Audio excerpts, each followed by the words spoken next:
Hey everyone, and welcome to The Index. I'm your host, Alex Kehaya, and today I'm excited to be with Ajay Malik, CEO of Secomind.AI.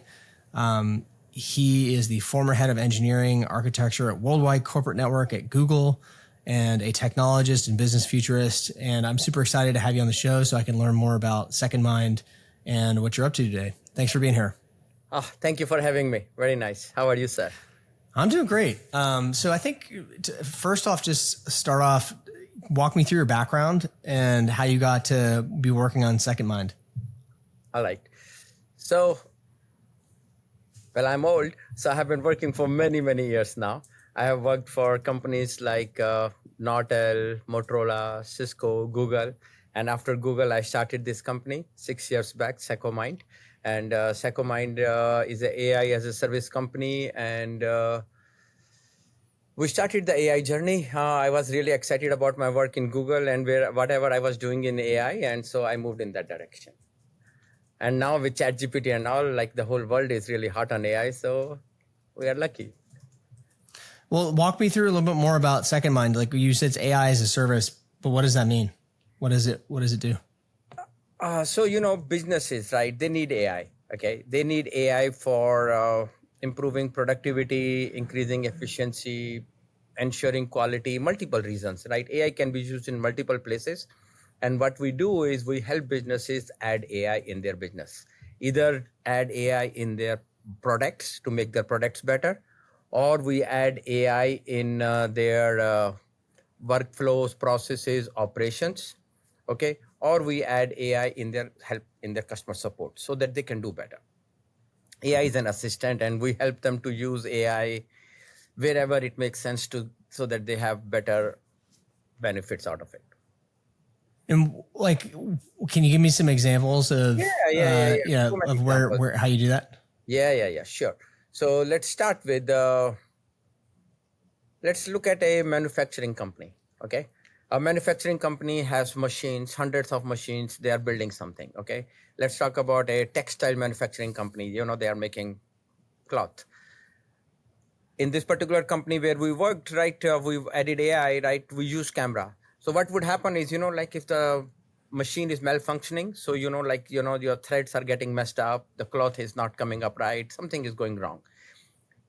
You will not know until it's too late, okay? And just imagine if there was camera and camera is looking at the machines and camera is recognizing that, oh, the machine is not performing the way it should, or the machine has stopped for some reason, or machine has become slow for some reason, and camera is doing it. And then the camera recognizes it. That's the AI using the visuals, and it raises alert so that somebody can say, oh, let me look at it, fix it. Things like that. Or like, for example, there is this vending machine operator. He used to do like 8 to 10 trips. He has like 250 vending machines, okay, in the Bay Area. He goes around, and every time machines are running out randomly. Oh, he's out of muffins here, he's out of Coke there, he's out of something else here, and things like that. He was doing 8 to 10 trips, and then he would buy products. He has like a 20,000 square feet in warehouse where he was storing stuff. And then he would have expiry of things because they did not get consumed because he overbought or things like this.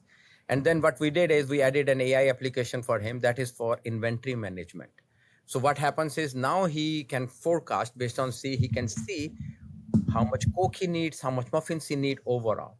And you know what? His trips were like 1 to 2 trips a month instead of 8 to 10 trips a month to do just continuous running around and shopping. And his product expiry got reduced completely, like less than 5% from when he used to have like 25 to 30% expiry happening regularly. So that's because AI can forecast, because it's pattern. And patterns are, you know what? Patterns, when they are for one thing or two things, they are not really, you can't do much. But if you have a large volume and some data, pattern has a meaning. So that's the idea. Or let me give you one more example that is more around the generative AI, right? Which everybody is talking about these days in generative AI space also. So, you have a lot of, you have customer support team, and you have tickets coming. Somebody's calling, I have this problem, please solve me, or I have that problem, solve this, solve that, issues like that. Imagine if your customer support agent, when they get a ticket or somebody is chatting, they already have the data visually available on their screen itself. similar ticket was solved using this, or ask these questions, because it's an intelligence based on the past data, past response, and helping them. So it expedites. Yeah, it just gets you the answer. Yep. So that's interesting though about you're reducing the expiry, and also just reducing the number of trips that they had to take every month. How big of a business do you need to be able to afford your service, right? Like, is that something that like any medium-sized business could implement with you, or? No, I have customers with 6 employees. And I have customers with 35,000 employees. So we have like companies which are like pure startups, like ground up. In fact, there is one company who just approached me 3 days back, and they want to start a project, and this guy is bootstrapping. So he's a one-man show, and he needs to add AI. Okay, he wants to start a company. And then we have multiple Fortune 500 companies which we are working. So we have whole range. And we are a software as a service. What that means is we are not charging any one-time cost or anything. Like we don't even charge any non-recurring, hey, you need 50,000 or 100,000 to start or begin. We don't do that. We have no such thing. So we, based on applications, we charge a monthly small amount, and that's what you pay. And we monitor, manage everything also. Yeah, I'm looking at your website right now, and I'm really excited to be talking to you because I've thought of a similar service to what you guys offer. And I'm just really curious about the various like tools you use to create the product. Because one thing I know is really important is owning your data. This is like one of your core value props, is that you own the data. And right now you've got OpenAI. Everybody knows about OpenAI and GPT, and they own your data. And so does Facebook, so does Google. And as a business, that data, that internal patterns are the real value that make the AI even useful. It's kind of funny, right? Like even for training it down the road, like maybe you implement an AI now, but the more it learns, or the more you train that AI and improve it for some, I don't know, pick a use case, the more valuable it gets. And so I think like when you start thinking of like even mid-sized businesses that have a lot of intellectual property, not necessarily like IP in the sense of technology or content, but know-how, that gets documented and then starts being like leveraging AI, that is huge value, and that they're giving to the AI company. And so your service actually flips that kind of on its head. Like you're providing technology, but they keep their data, they have control over the data, and it belongs to them. And it's kind of their AI at that point. Like you're servicing it and running it for them because they don't have that expertise. But it is on their model. The data is absolutely there. The model is built around their data. Everything is for them. You are so right. Very cool. So are you using, okay, I love it. So this business needs to exist. I am glad that you have it. Cause I was like, I was looking at, how to use a large amount of server capacity that I had access to. And I was like, man, one of the big things that would be a real value add on top of all these servers is this AI offering for enterprise that I was just you're basically what you guys have already built. Work with I know. Well, so I'm curious, what models are you using? How are you delivering the service? Tons of models. Okay. So you know what, now since the generative AI happened, everything is kind of grouped into 2 categories: classic AI and generative AI. Generative AI is based on small data or the text models. Big data, classic AI is big data, forecast, anomalies, numbers, series, all that information, trends, and all that information. We have tons of models because we have been old, right? We have been doing it for 6 years. We have tons of models. But I think what you are really asking is not the model, mostly what is the technique you are using, how you are making it work, right? And I tell you the techniques which we are using incremental learning. We are using self-supervised learning. Because you want it to be, everything cannot be learned by putting a model, like, that is a traditional way of doing AI, that, hey, let's see what your data is and let me build a model around it and fit it. And now that model will work, right? In that model, that approach is good. It works for a lot of problems. It does solve a problem. You know what? Like we have done models like, we are detecting drones in the sky, or we are looking for a person or sniper from the road, from the drone, and things like this. However, look at for example, Wi-Fi at your home. you have Wi-Fi going on. You have so many devices, Wi-Fi, your devices, laptop, phone, and family devices, TV, everything is on Wi-Fi. But the pattern you have at your home is a pattern unique to you. That's the thing. So the model has to be designed so that it is working on a unique pattern, right? So we do self-supervised learning. We learn from the data itself. So like I was giving you the example, right? When the machines are like, here's the machine stopped. How do you determine the machine stopped? One way is, let me figure out all the models, techniques, videos. What does machine running means, right? And put those images and create a new model. Hey, this is the running machine and this is the stopped machine. Or other way to do it is, let me just build it. Let me see the scenario. Let's learn this scenario. What is this scenario? Is this scenario has no issue? So this is a good scenario. Automatically, this is what self-supervised. You are clustering the data, classifying. It is operational, not operational, working good, working slow, working fast, figuring it out based on the data itself. And what we do is incremental learning, self-supervised learning, reinforcement learning, things like that to figure out. How does that differ from, so there's large language learning models, which I'm familiar with. And I think that like GPT really brought that into the forefront of people's minds. And that's what like Microsoft is using, Google uses, Facebook has a bunch of large language learning models that they've open sourced, like Llama, right? And then there's cognitive AI, right? Have you heard of cognitive AI? Like, you're familiar with that too? So I didn't know about cognitive AI until I had Peter Voss on the show, who runs it. I don't know if you know him.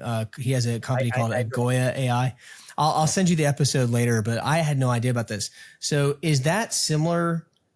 What you're describing sounds similar to me to cognitive AI, and farther from large language learning models, like what you guys are doing. How does it compare, or is it not different? No, it's not different. It's a way. It's basically cognitive AI. You know what? How does a human learn, right? Let's look at a baby. Okay, you see a picture of zebra. You see 3 zebra, 2 zebra, black and white stripes, and now you know a zebra. And you know what? Baby doesn't see a million images of zebra to identify a zebra. And then every time you see a fish with that black and white pattern, and you say it's a zebra fish.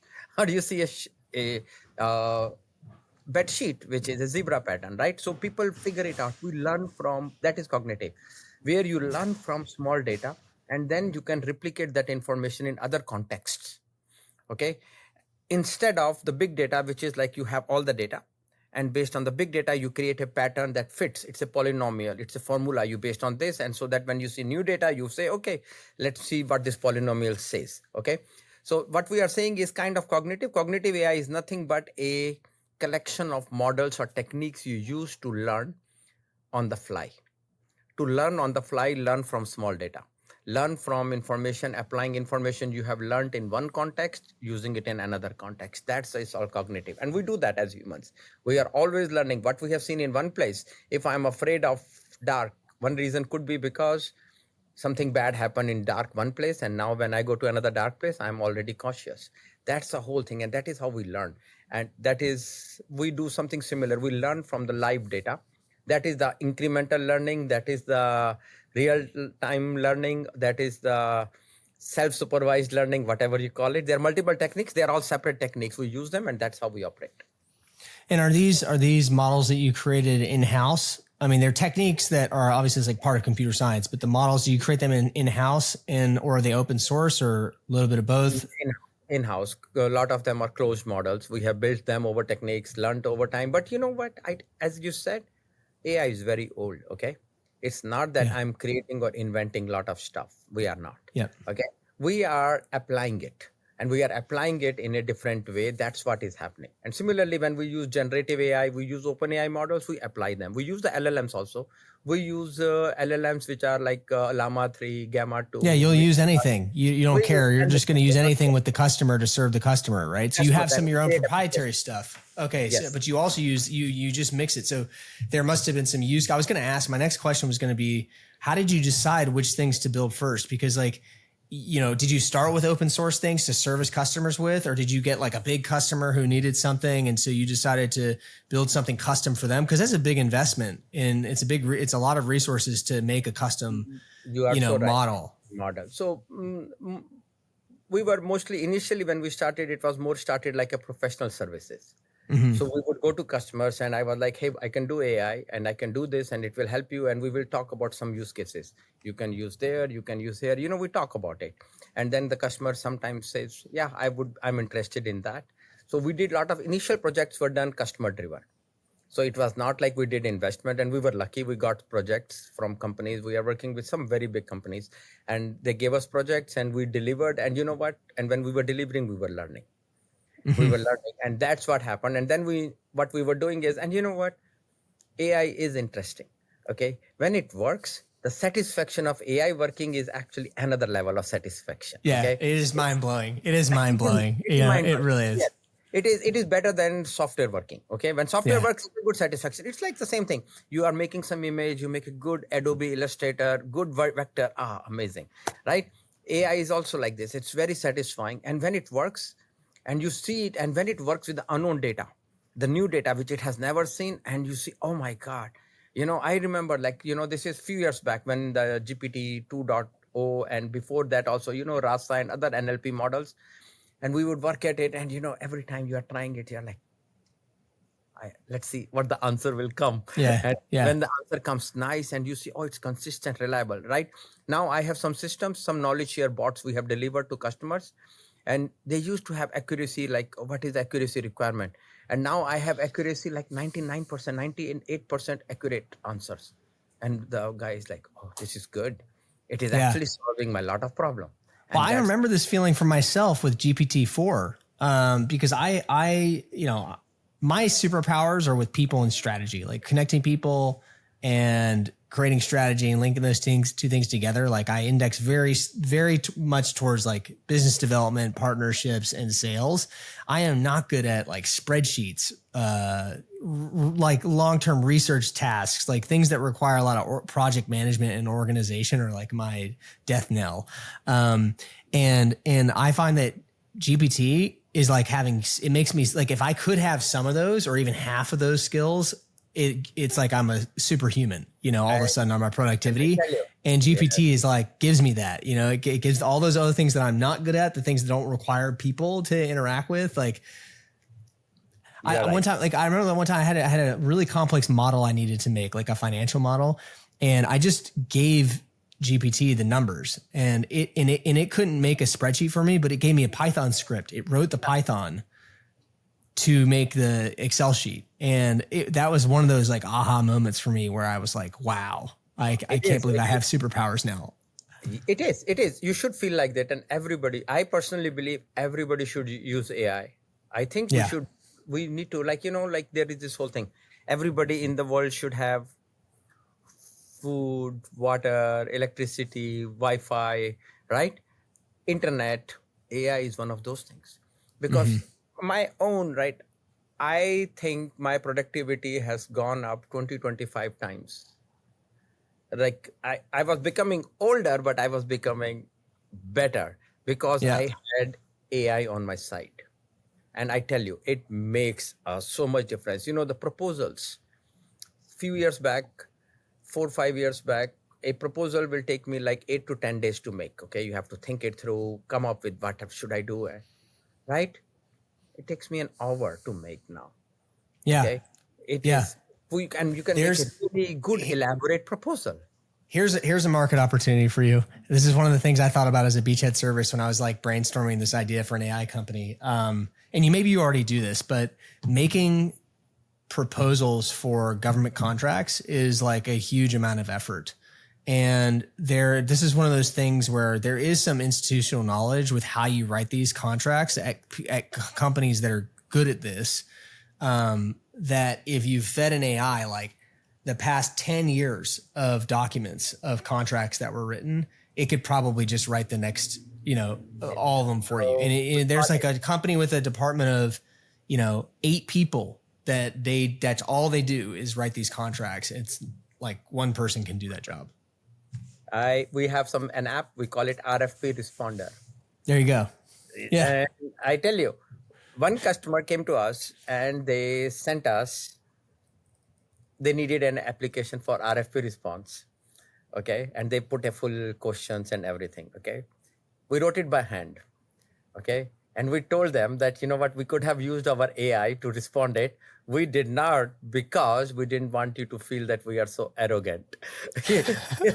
Okay, because, we didn't know, right? Like, how will you feel about it if you asked me that, hey, I need it? And they said, no, no, no, show. And then we showed them the demo live. They came into a meeting, and then I showed them the demo, and they said, oh my God, this is what It exactly just we writes want. it Yes. like on the screen. Yeah, you see what I'm That's saying? awesome. And it is good. It works. Yeah. It cuts down 85% of your time completely, because it's using Yeah. all your knowledge, it's using your past responses, and it is doing it, and we control it. Our team has done very good job in creating we do something which we also do is explainable in AI.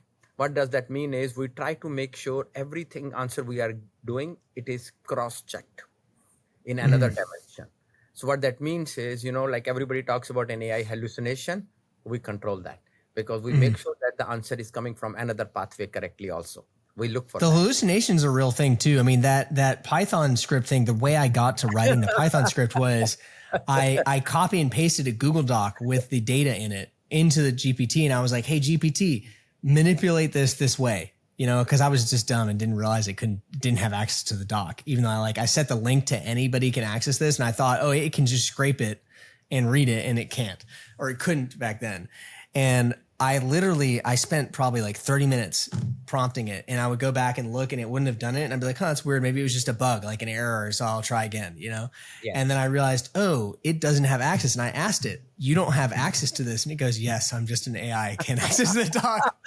And then it said, but I can give you a Python script that will do the same thing. And I said, oh, interesting. And it went through the whole, my computer wasn't even set up to use like Python out of the box. I know how to use command line. So I opened up the command line, and I just started copying, pasting the error messages back into GPT, and it did it all. Like maybe 15 minutes later, I had my spreadsheet.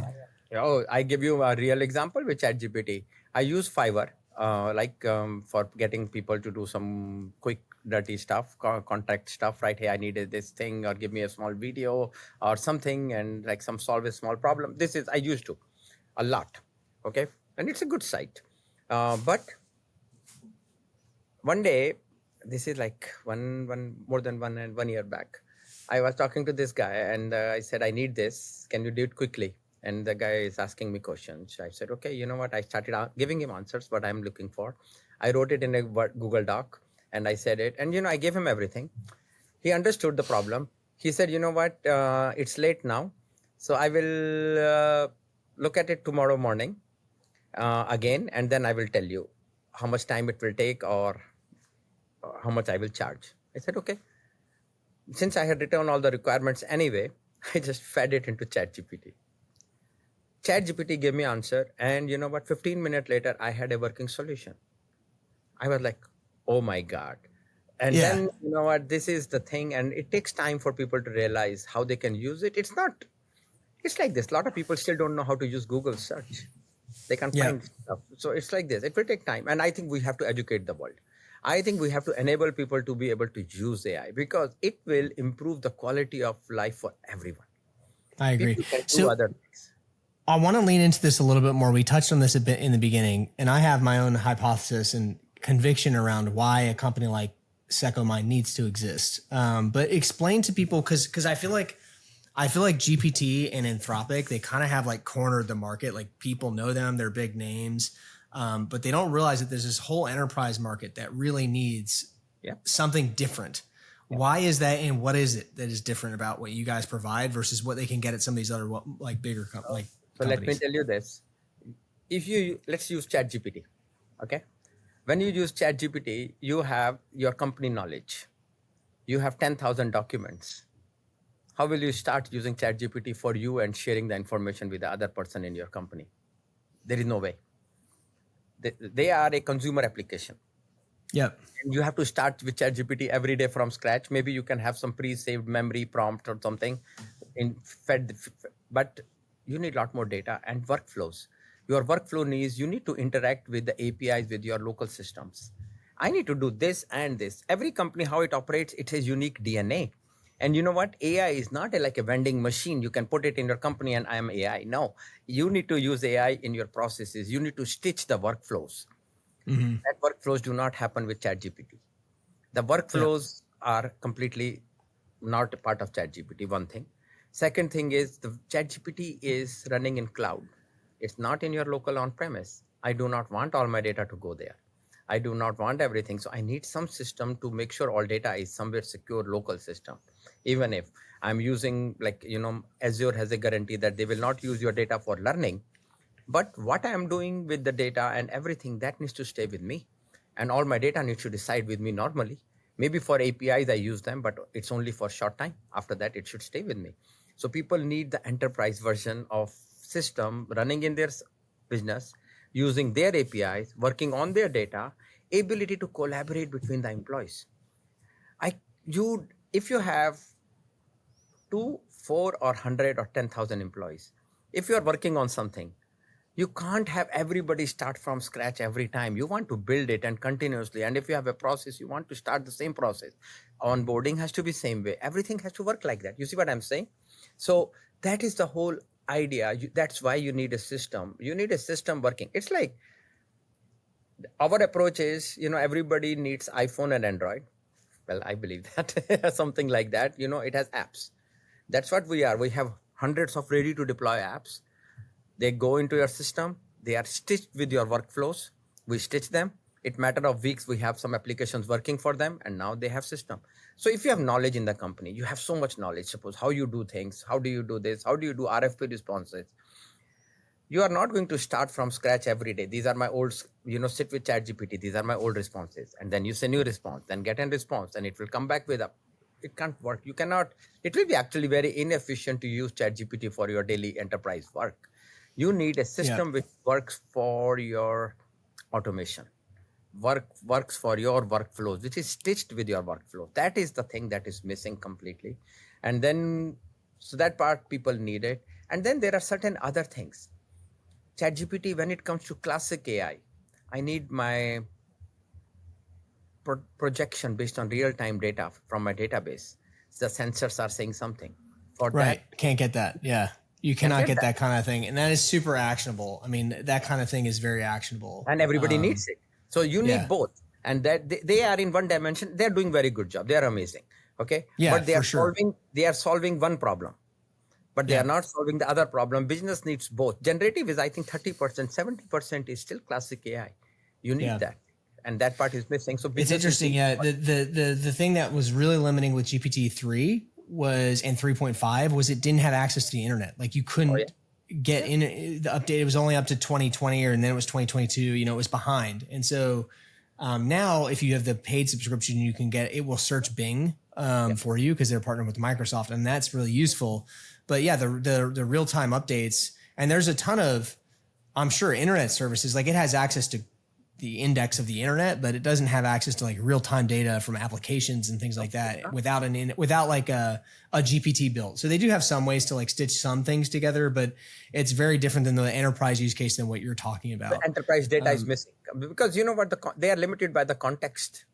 Yeah. And that we don't have that limit on the context because our context is not limited, because we have separate databases too. We can do the searches. You need those vector databases. You need to search. That has nothing to do with GPT. I need to find the information, some relevant information, before I even work on it, act upon it. How do you do that? One of the things that I'm really excited to share with you, and I want to connect you with a few people after the show that are working on this, and maybe you've already been looking into it, but there's a lot of work going into fully homomorphic encryption and zero knowledge proof cryptography. I'm not working on that. No. Yeah, there's a lot of work going into that from the cryptocurrency space, and because cryptocurrency and blockchain technology uses cryptography right under the hood, and there's this whole movement around decentralized AI, so enabling you to run AI on infrastructure that isn't directly controlled by you.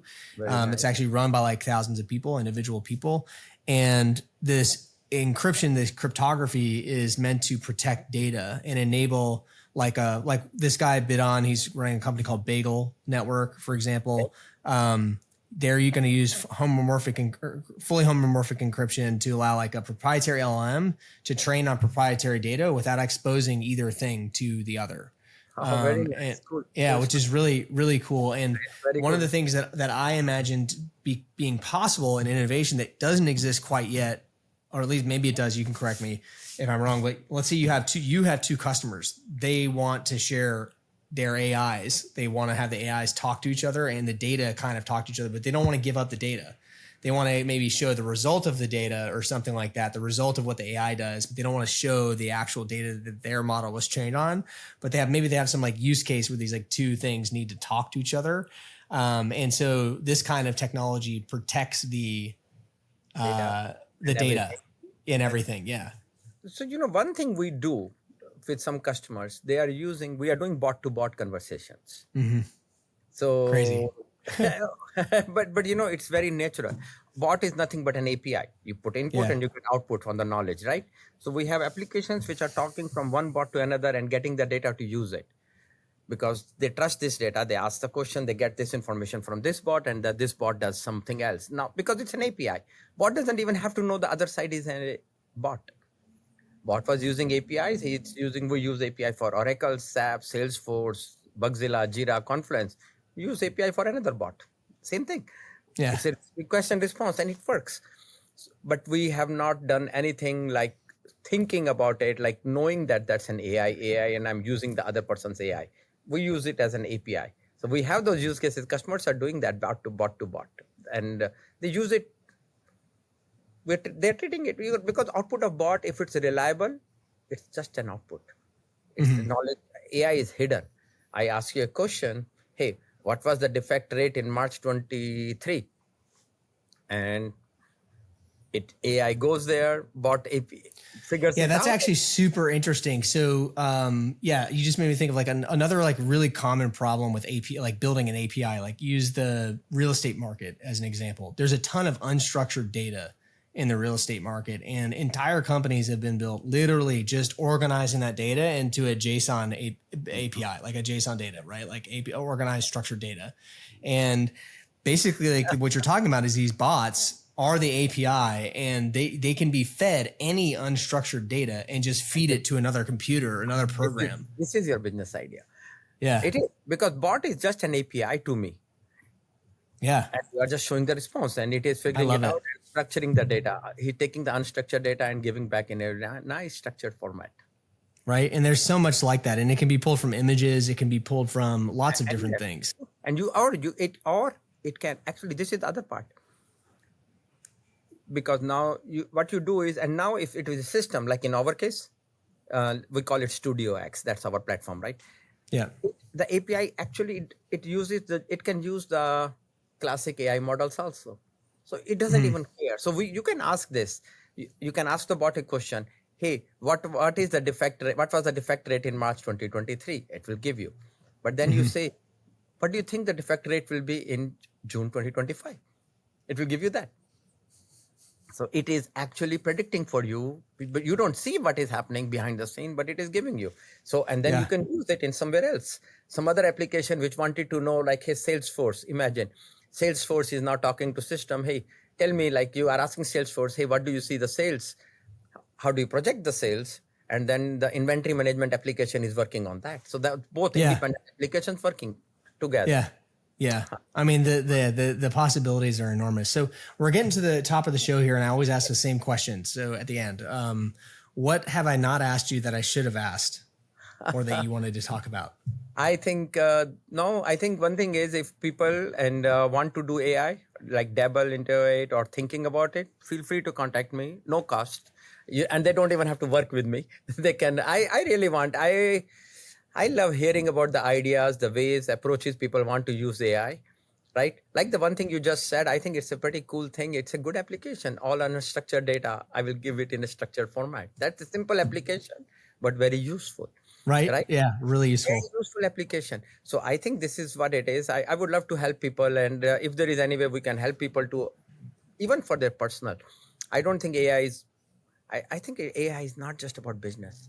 I think people who don't use AI, they will suffer in their career. So I think we need to help them. We should help people figure out like how they can use AI to do better in their own career also. And Well, how can people reach out to you? What's the best way to contact you? LinkedIn. They can come to me on LinkedIn. I have a 30minutes.com link. So they can schedule a meeting with me. I can give you the link. You can host it, post it with the podcast. That's it. Or LinkedIn. There you have it. Yes. Well, thanks so much for coming on the show. I had a blast recording this with you, and I look forward to hopefully connecting you with some folks that have come on in the past that are doing cool AI stuff. We should get you guys. And the idea you are talking about building something, please talk to me. Let's connect after. For sure. All right. Take care, man. Bye-bye. Bye.